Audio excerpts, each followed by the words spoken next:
Pichincha Universal, generando noticias. Patricia Carrión, abogada de la CEDU, Comisión Ecuménica de Derechos Humanos, está acá. Y vamos a dialogar sobre el caso Furukawa. Sin embargo, el tema minero que acabamos de abordarlo merece el pronunciamiento de ustedes. ¿Es cierto aquello que... Usted escuchó la entrevista, me supongo? Algo. Sí, la mitad, a ver, ¿es parte de la entrevista. Buenos días. ¿Es fundamental o no la realización de una consulta popular? O sea, hay que aclarar que la Constitución es clara en decir que en el artículo 86 de la Constitución se establece los mecanismos de participación ciudadana, y uno de los mecanismos de participación ciudadana tienen que ver con la posibilidad de las personas, de todos, independientemente si viven en un cantón o una parroquia o a nivel nacional, digamos, no, el tema de la seccionalidad se deja de lado, establece que podemos participar en todos los asuntos de interés público y nacional. Entonces, a mí me parece que el argumento que ya se esgrimió aquel entonces en la Corte Constitucional, cuando ustedes recordarán que hubo esta propuesta de consulta popular en los cantones del norte del Ecuador. Entonces la Corte Constitucional tenía que fallar diciendo si en efecto se podía o no realizar consultas seccionales en temas de interés nacional, como el caso de la minería. Sin embargo, la Corte no mencionó eso, no dio un criterio sobre este tema que era muy contradictorio o controversial, digámoslo así.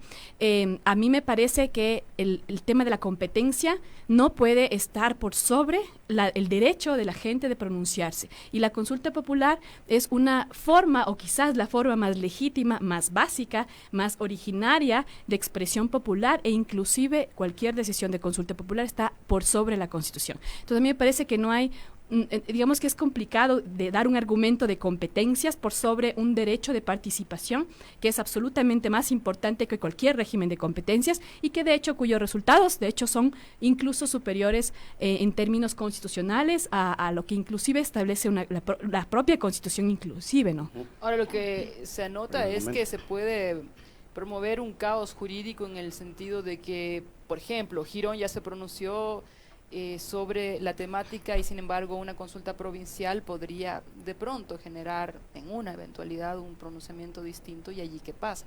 Y por otro lado, el prohibir una actividad legitimada, permitida en la Constitución y en las leyes podría implicar ahuyentar las inversiones y crear una inseguridad jurídica. Es que, a ver, yo creo que hay que partir por el hecho de que quienes somos los mandantes somos las personas, ¿no? No hay ley que debe estar sobre la voz de la gente y del pueblo, ¿no? Yo creo que las personas que temen a las consultas populares son personas que temen de la voluntad popular. Y para un Estado constitucional de derechos y justicia, democrático como es el Ecuador, es increíble que todavía se tenga miedo a lo que la gente pueda decidir. A mí me parece que la gente tiene el derecho de decidir, independientemente si vive en una parroquia, en un cantón, en un barrio, en una comuna. Es independiente, la gente tiene ese derecho a decidir, porque además es su casa, digamos. La minería afecta, la minería que se vaya a hacer en el Azuay, no le afecta a la persona de Sucumbíos directamente, le afecta a la gente del Azuay. Entonces, digamos, esta ambivalencia entre el interés nacional y el interés local es absolutamente claro, en particular por la necesidad de que la gente, que son los afectados locales, puedan decidir sobre su vida, sobre su agua, sobre su tierra, sobre su salud, sobre su cuerpo. Pero ¿no? el argumento es que, si es que esto es de interés nacional, puede ser que a Azuay no le interese que se explote, pero y si le interesa que se explote a otras provincias del Ecuador, que a lo mejor son la mayoría, ¿y entonces qué? Pues no hay problema, solo, digamos que yo lo que siento es que la gente tiene que decidir, ¿no es cierto? Ese es el principio básico fundamental de la democracia, la gente decide. Si es que en el Azuay a nivel provincial deciden no a la minería, exactamente, es para todos los proyectos. El proyecto ese es de interés nacional. Pues. Pero ese proyecto va a afectar y está sobre el territorio provincial y va a afectar a la gente que vive en el Azuay, ¿no es cierto? Entonces los legitimados en decidir no son pues los que vivimos en Quito, son los que viven en el Azuay. De hecho, yo critico mucho incluso las consultas populares nacionales que hablan sobre temas muy puntuales en un territorio determinado, porque puede ser que yo ni me entere, ni me interese. Como el tema Yasuní que votamos nosotros y a la final no aplicaron lo que se decidió. Bueno, se hizo Se hizo todo esta al área de revés. amortiguamiento para No pasó la nada. explotación. Así es. Bueno, Pero bueno, es un tema, a mí me parece que lo central del tema minero es que no se puede poner el régimen de competencias por sobre la voluntad de la gente de decidir porque es un derecho constitucional. Ya, Y antes esa- de eso mejor, perdón, una Sí, por enmienda favor. constitucional, como acaba de plantear el abogado que estaba acá presente. Puede ser una impulsar opción, enmienda. puede ser una opción, pero nuevamente, nuevamente, la voluntad del pueblo, la voz del pueblo, de los mandantes que somos nosotros, tiene que primar sobre cualquier enmienda, ley, reforma, inclusive. Pero eso es teórico e ideal, porque acá vimos que la... No es teórico la ni voluntad ideal. pero Ojo, la voluntad del pueblo es constitucional. es constitucional, pero nadie la aplica. El Pero pueblo está votó en un la montón ley. de cosas y no ha pasado nada. Está bien, pero está en la Constitución el derecho a la consulta. Bueno, lo dice la letra. ya, y en cambio pero no se dejo cumple. planteada la otra pregunta que le hice al abogado que estuvo presente. ¿Dónde queda este espíritu constitucional de la consulta previa, no? Ajá. O sea, ¿de qué se trató? Una tomadura de pelo. Nunca se le dio la importancia. Y como lo dijo el abogado, el Estado puede tomar en cuenta como no tomar en cuenta la Es terrible. Ahí hay una pronunciamiento. imprecisión. A ver. Ustedes recordarán la sentencia de la Corte Constitucional al respecto de la ley de minería. La constitucional es una sentencia sobre la constitucionalidad condicionada de la ley de minería. Esto es en el 2010. No recuerdo la fecha exacta, pero en esta sentencia la Corte Constitucional establece como obligación el que se consulte antes de cualquier fase. Ojo, fase. Eso incluye no solamente la fase de explotación, sino las fases previas de exploración inicial, exploración avanzada e inclusive la fase de otorgamiento de la concesión.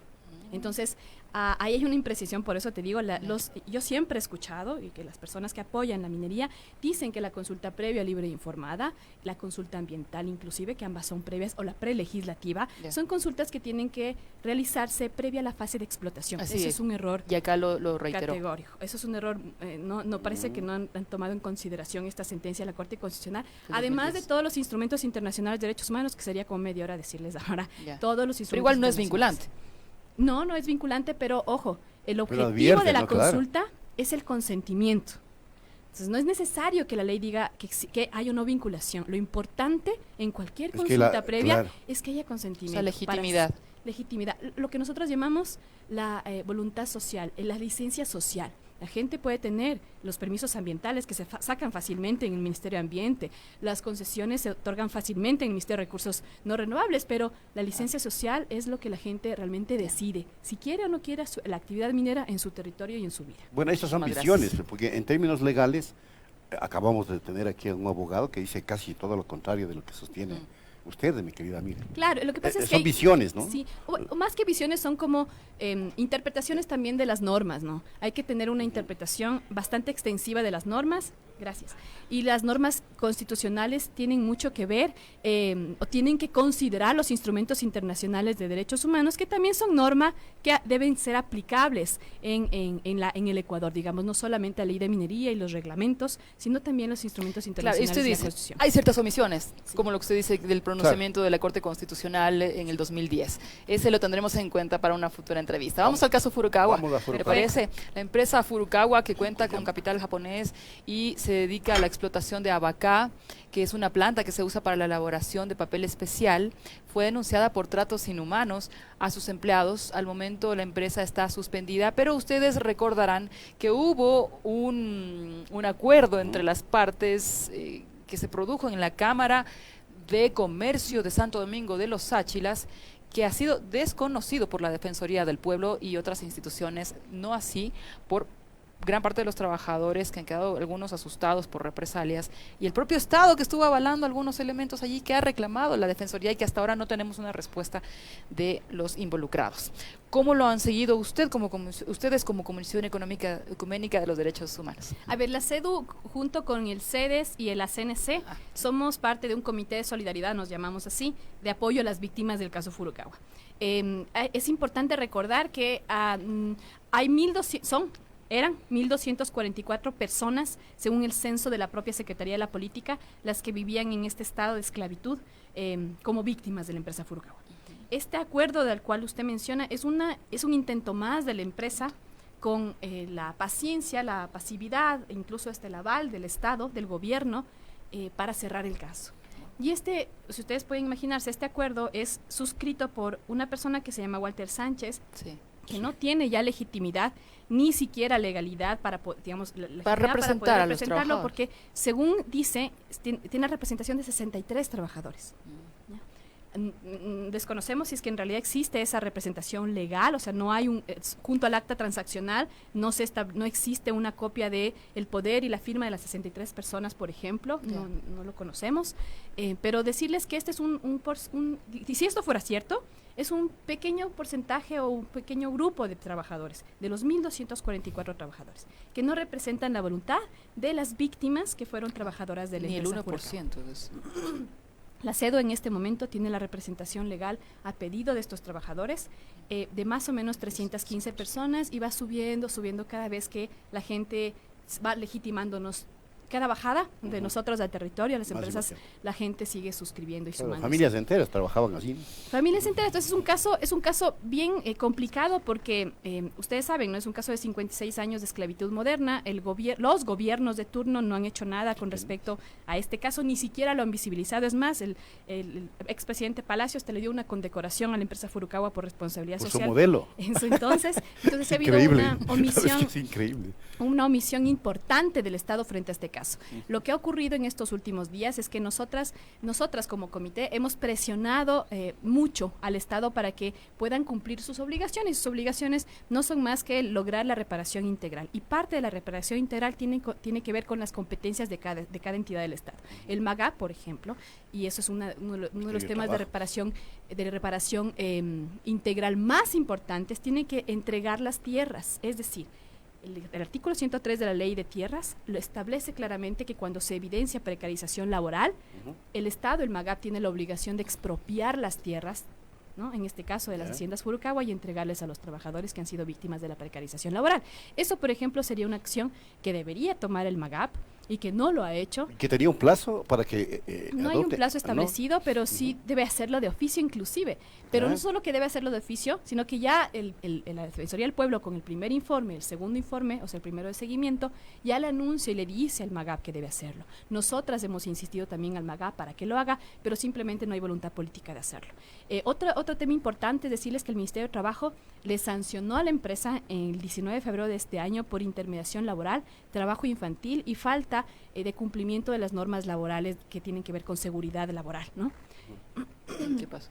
Esta sanción fue por $134,000 y se estableció, fue una sanción que se establece solo en las haciendas de la empresa que se encuentran en las provincias de Esmeraldas. La empresa tiene 32 haciendas en Esmeraldas, Los Ríos y Santo Domingo, 2 en Esmeraldas, y por esas 2 haciendas le sancionaron con esta primera y única sanción, cosa que también nos asombra porque deberían sanciarles en los otros, ¿ya? Y de hecho en Malimpia, Malimpia es una de las haciendas en Esmeraldas, son las haciendas que menos población tenía de trabajadores y las más, hay 2 haciendas en Esmeraldas. Entonces la sanción por intermediación laboral y por trabajo infantil debería ser mucho mayor, ¿no?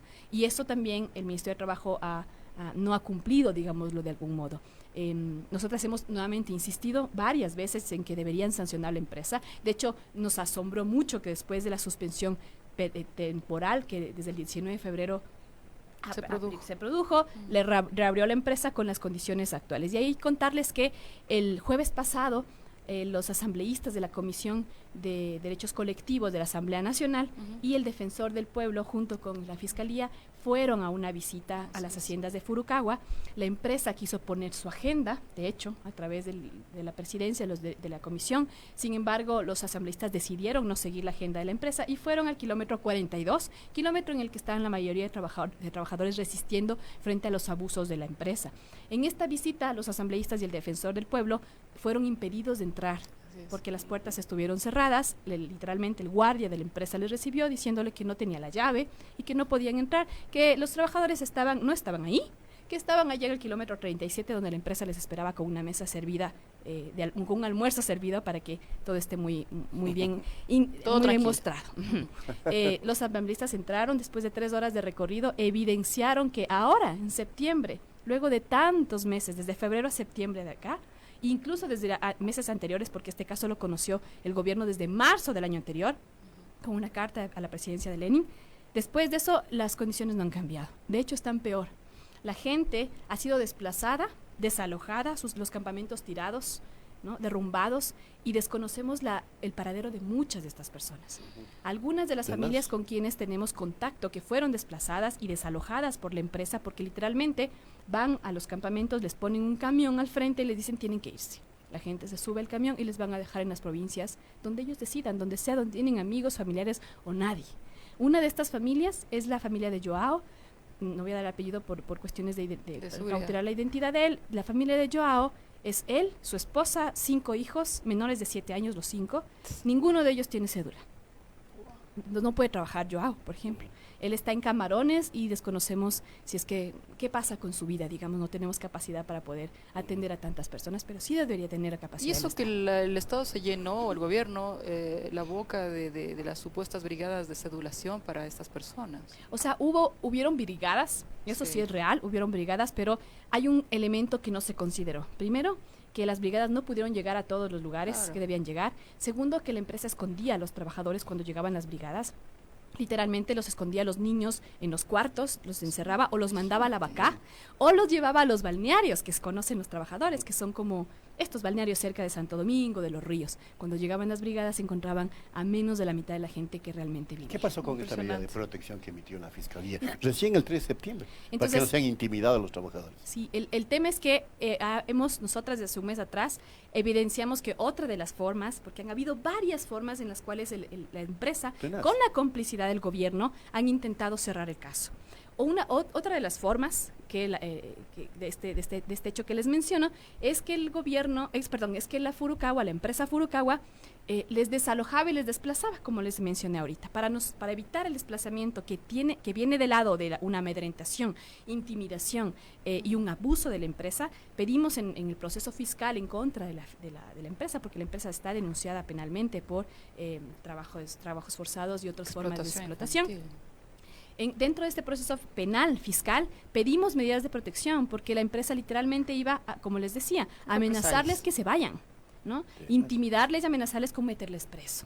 Entonces, la fiscal pide al juez medidas de protección y hay 103 trabajadores que tienen ahora medidas de protección, pero sin embargo de estas medidas de protección, justo el día miércoles y martes anterior, previo a la visita de los asambleístas, la empresa y algunos trabajadores de la empresa se volvieron a acercar a los trabajadores del kilómetro 42 a pedirles que se vayan, porque iban a venir unas personas muy importantes el viernes. Entonces, que se vayan. Entonces, a pesar de estas medidas, han seguido los amedrentamientos y continúan todavía. En el kilómetro 33, por ejemplo, que también fue uno de los kilómetros visitados por los asambleístas en esta visita y el defensor del pueblo, en este kilómetro 33, los trabajadores literalmente estaban en huelga, porque la empresa no les pagaba. Son trabajadores que todavía siguen en relación de alguna manera de dependencia con la empresa porque todavía trabajan para la empresa. A pesar de eso, cerraron sus puertas y estaban en huelga. Estos trabajadores fueron llevados al 37 en un camión para que puedan estar cuando los asambleístas y el defensor del pueblo les fuese a visitar. Cuando se enteraron que no estaban en el 37, quisieron regresar al 33 y la empresa les impidió. Llegaron 2 o 3 personas en ese momento y nos denunciaron ahí con los asambleístas que fueron retenidos por la empresa, casi que secuestrados por la empresa para evitar que lleguen al 33, donde los asambleístas iban a estar. ¿Cómo puede seguir ocurriendo un caso así en el siglo XXI con un Estado de Derecho? Es que es una no solo impasividad del gobierno, sino una complicidad del gobierno. Esto no puede suceder si el gobierno no pone la mano, no lo permite, claro. Exacto. Entonces no es solamente omisión por falta de conocimiento o lo que sea, es realmente complicidad. El gobierno está permitiendo que el caso Furukawa, digamos que estas personas víctimas de la empresa Furukawa, que es el caso Furukawa, continúe y peor aún, ahora están en peor situación porque antes recibían $50-$60 por su trabajito, ahora no tienen que comer, no tienen agua porque además la empresa les puso literalmente una gallina muerta en el pozo, la gente no podía tomar agua en el 42. Los ex trabajadores que quieren pedir trabajo en otros lugares son estigmatizados porque si saben que son de la empresa Furukawa, no les dan trabajo, porque reclamaron. Entonces hay todo un círculo de violación, de revictimización y de volver a violar sus derechos que conforman a como un caso, no sé, escalofriante. Ahora, podemos hablar de un contubernio. Contubernio es algo bien grave. Es decir, ponerse de acuerdo entre las partes para perjudicar a los trabajadores, entre Estado y ¿Y propietarios? Yo no sé si es que existe eso, porque sería muy avesado decirlo, pero que sí hay una complicidad, sí. Sí. Porque el Que Estado se no acerca hace... al Contuberni.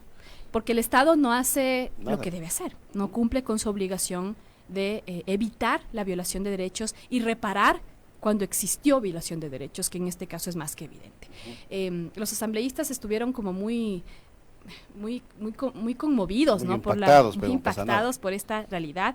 De hecho, el defensor del pueblo también estuvo muy Sí, sí. impactado. Era la Él lo primera ha vez dicho, que ¿no? bajaba el defensor del pueblo, el actual defensor del pueblo. Freddy Carrión. Y claro, él dijo públicamente ahí en el kilómetro 42 que iba a exigir al MAGAP que expropie las tierras, porque no puede ser que esto siga ocurriendo con la venia del gobierno.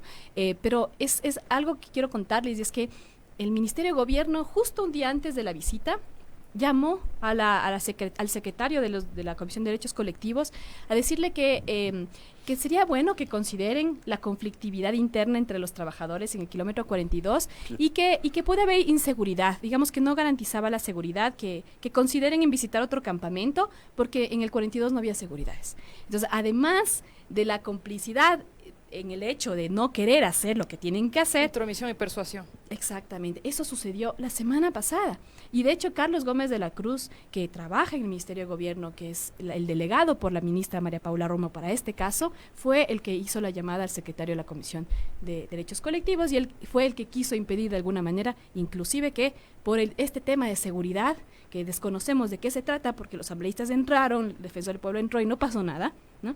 Por este tema de seguridad intentaron que no se conozca la realidad oculta en el kilómetro 42. Gravísimo. Wow. Muchas gracias, Patricia. Por nada, muchas gracias a usted. Pichincha Universal. Aquí se escuchan bien las noticias.